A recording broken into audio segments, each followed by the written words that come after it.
आज वन विभागाचे अधिकारी आणि त्यांची सर्व टीम इथं आलेली आहे. आम्ही त्यांना रिक्वेस्ट केली होती ग्रामपंचायत मार्फत. ग्रामपंचायतीने संपर्क साधला आणि वन विभागाची टीम आली.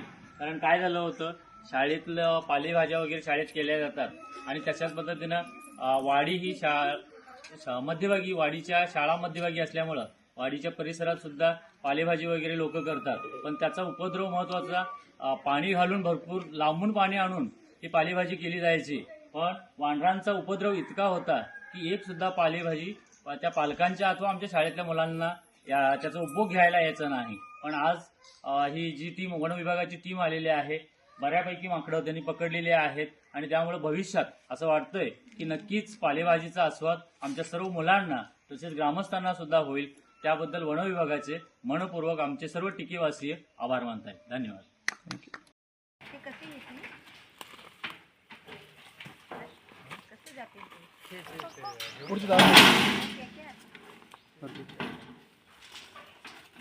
जॉईन करते ना.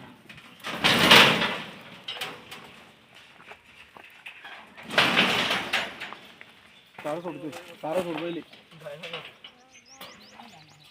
बांधतील. टाइम्स डिजिटलला लाईक करा, शेअर करा, सबस्क्राईब करा आणि बेल आयकॉन दाबायला विसरू नका. Times digital.